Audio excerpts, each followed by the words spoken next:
ಎಲ್ಲರಿಗೂ ನಮಸ್ಕಾರ. ಇವತ್ತು ನಾವು ಕೇಳಿಸ್ಕೊಂಡಂಥ ವಿಷಯ ಎರಡು.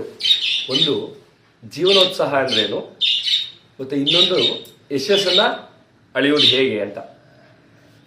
ಆ ಗಿಡದ ಬೀಜ ಏನು ವಿಧಾನಸೌಧದ ಮುಂದೆ ಬಿತ್ತು, ಅದು ತನ್ನ ಧರ್ಮವಾದ ಬೆಳವಣಿಗೆಯನ್ನ ತಾನು ಚಿಗುರ್ತಕ್ಕಂಥದ್ದನ್ನ ಬಿಡಲಿಲ್ಲ. ಅದು ಅಂದ್ರೆ ಯಾವುದೇ ಕಷ್ಟಕರವಾದ ಸಂದರ್ಭದಲ್ಲೂ ಕೂಡ ನಮ್ಮೊಳಗಿರ್ತಕ್ಕಂಥ ಜೀವನೋತ್ಸಾಹವನ್ನ ಸಾಯಿಸಬಾರ್ದು. ಅದರ ಬೆಳವಣಿಗೆಗೋಸ್ಕರ ಅವಕಾಶಕ್ಕೋಸ್ಕರ ನಾವು ಕಾಯ್ತಾ ಇದ್ರೆ ನಮಗೂ ಕೂಡ ಒಂದು ಅವಕಾಶ ಬರ್ತದೆ ಅಂತ. ಅದು ಜೀವನೋತ್ಸಾಹಕ್ಕೆ ಉದಾಹರಣೆ. ಈಗ ನಮ್ಮಲ್ಲೂ ಅಷ್ಟೇ ಎಷ್ಟೋ ಬಾರಿ ನಾವು ಉತ್ಸಾಹದಿಂದ ವಂಚಿತರಾಗ್ತೀವಿ. ಅದರಲ್ಲೂ ಕೂಡ ಈಗಿನ ನ್ಯೂ ಕಮಿಂಗ್ ಜನರೇಷನ್ ಏನಿದೆಯಪ್ಪ ಅಂತಂದ್ರೆ ಅದು ಯಾವಾಗಲೂ ಕೂಡ ಚಾನ್ಸ್ ಒಳಗೆ ಟ್ರೈ ಮಾಡುತ್ತೆ. ಅದು ಹೇಗೆ ಅಂತಂದ್ರೆ ನಾಳೆ ಮಾಡೋಣ, ನೆಕ್ಸ್ಟ್ ಮಾಡೋಣ, ಇನ್ನೊಂದು ಚೂರು ಮುಂದಕ್ಕೆ ಹೋಗೋಣ, ಇನ್ನೊಂದು ಸ್ವಲ್ಪ ದಿನ ಬಿಟ್ಟು ಹೋಗೋಣ, ಈಗಲೇ ಯಾಕೆ ಮಾಡಬೇಕು, ಈಗಲೇ ಏನು ಅರ್ಜೆಂಟು, ಈ ಮೆಂಟಾಲಿಟಿನ ಇಟ್ಕೊಂಡ್ ಬಂದ್ಬಿಟ್ಟಿದ್ದಾರೆ. ಸೊ ಈಗಿದ್ದಾಗ ಜೀವನೋತ್ಸಾಹವನ್ನ ಕಳ್ಕೊಂತ ಹೋದ್ರೆ the biggest bad thing about the new generation is ಅವ್ರ ಜೀವನೋತ್ಸವನ ಕಳ್ಕೊಂತ ಇದ್ದಾರೆ. ಯಾಕೆ ಅಂತಂದ್ರೆ ಅವ್ರಿಗೆ ಬೇಕು ಅಂತ ಅಂದಿದ್ದೆಲ್ಲ ಅವ್ರು ಬೇಕು ಅಂತ ಅಂದ್ಕೊಳೋದಕ್ಕಿಂತ ಮುಂಚೆ ಅವ್ರ ಕೈ ಮುಂದೆ ಸಿಕ್ಬಿಡುತ್ತೆ.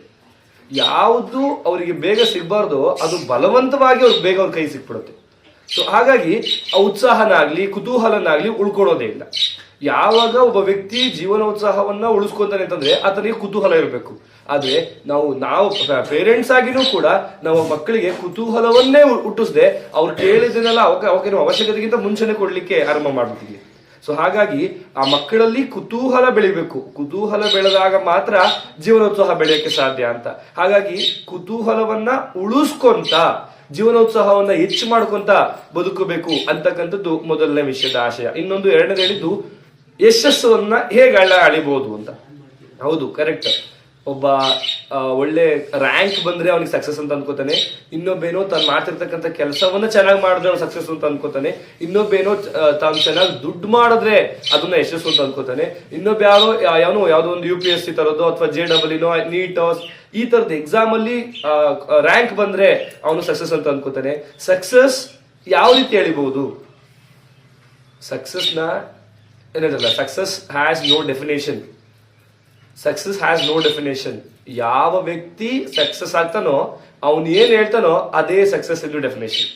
ಸೊ ಹಾಗಿದ್ದಾಗ ಸಕ್ಸಸ್ನ ಹೀಗೆ ತಗೋಬೇಕು ಅಂತ ಏನಿಲ್ಲ. ಆದ್ರೆ ಒಂದಂತೂ ಸತ್ಯ, ಯಾವ ವ್ಯಕ್ತಿ ತಾನು ಮಾಡ್ತಿರ್ತಕ್ಕಂಥ ಕೆಲಸವನ್ನ ಸರಿಯಾಗಿ ಸ್ಪಷ್ಟವಾಗಿ ನಿರ್ದಿಷ್ಟ ಉದ್ದೇಶದಿಂದ ಎಡಬಿಡದೆ, ಅಂದ್ರೆ ಯಾವುದೇ ಒಂದು ಕಾರಣಕ್ಕೂ ಕೂಡ ಕೈಗೆ ತಗೊಂಡಿರ್ತಕ್ಕಂಥ ಕೆಲಸವನ್ನ ಸಂಪೂರ್ಣ ಮನಸ್ಸಿಟ್ಟು ಮಾಡ್ತಾನೋ ಆ ವ್ಯಕ್ತಿ ಯಾವುದೇ ಹಂತದಲ್ಲಿ ಬೇಕಾದ್ರೂ ಸಕ್ಸಸ್ ಆಗ್ಬಹುದು. ಆದ್ರೆ ಒಂದನ್ನ ನಾವು ಸರಿಯಾಗಿ ನೆನ್ಪಿಟ್ಕೋಬೇಕು. ನಾನು ಬೇರೆ ಒಂದು ಕೆಲಸ ಮಾಡ್ತಿದ್ದೀನಿ ಅಂದ ತಕ್ಷಣ ಇನ್ನೊಂದು ಕೆಲಸ ನಾನು ಮಾಡಕ್ ಆಗಲ್ಲ ಅಂತ ಅನ್ಕೊಂಡ್ರೆ ತಪ್ಪಾಗುತ್ತೆ. ಅಂದ್ರೆ ನಾನು ಚೆನ್ನಾಗಿ ಹಾಡ್ತೀನಿ ಅಂತಂದ್ರೆ ನಂಗೆ ಓದಕ್ ಆಗಲ್ಲ ಅನ್ನೋ ಸುಳ್ಳು.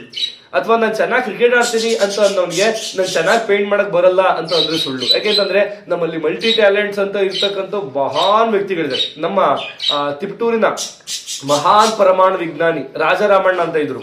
ಅವರು ಕೆಮಿಸ್ಟ್ರಿನಲ್ಲಿ ಮತ್ತೆ ಫಿಸಿಕ್ಸ್ ಅಲ್ಲಿ ಐನ್ಸ್ಟೈನ್ ಅವ್ರ ಜೊತೆ ವರ್ಕ್ ಮಾಡಿದ್ದಾರೆ.